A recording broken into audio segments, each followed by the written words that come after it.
Good afternoon everyone, the warm-up channel is with you, and today we will talk about the situation at the front and some news that have happened over the past day. Well, let's as usual start with the losses that Russian army suffered over the past day.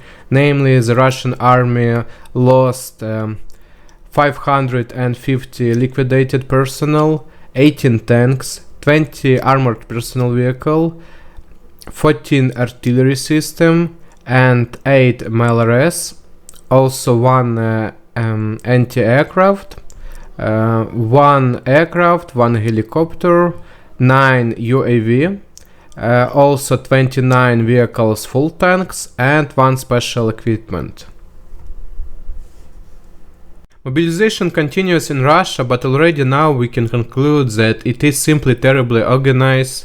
They take everyone in a row, the guys do not pass the actual medical examination, and videos are already appearing as newly mobilized soldiers die before reaching the military registration and enlistment office. Fights begin mass drunkenness, in short, there is a complete mess going on. And in order to understand organization, even one battalion requires a lot of effort.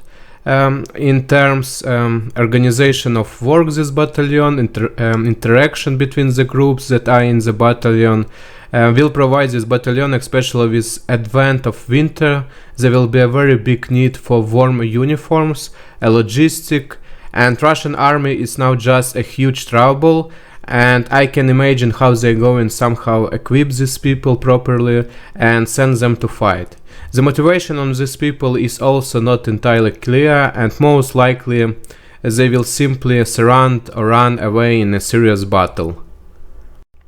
So it is very difficult for me to imagine how these alcoholics will advance and be able to show some successful operation.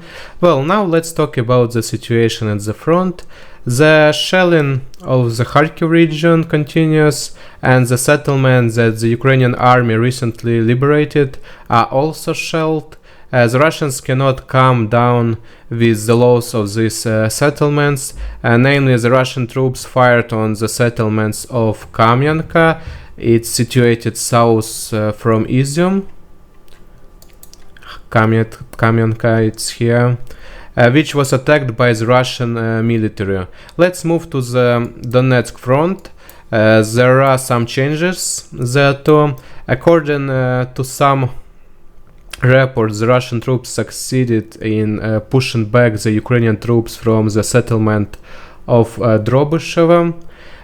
Here they are very afraid they will lose this settlement, as this threatens the virtually complete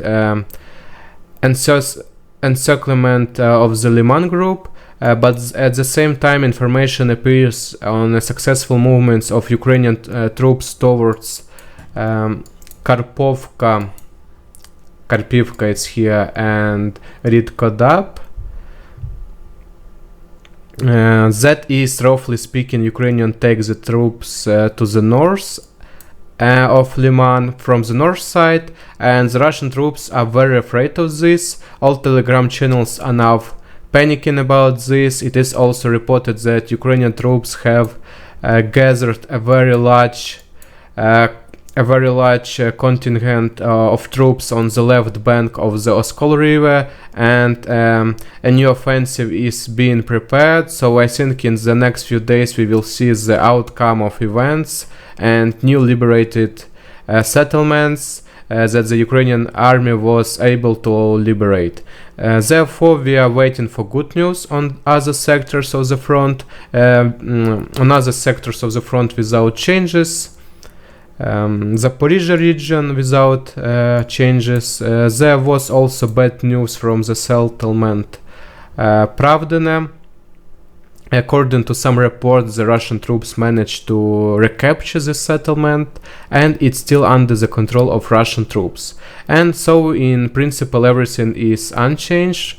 I think in the next few days the main events will take place in the Donetsk direction here. So we are waiting for good news. Thank you all for your attention. For if it was useful for you, please like and subscribe to the channel, and everyone, see you soon.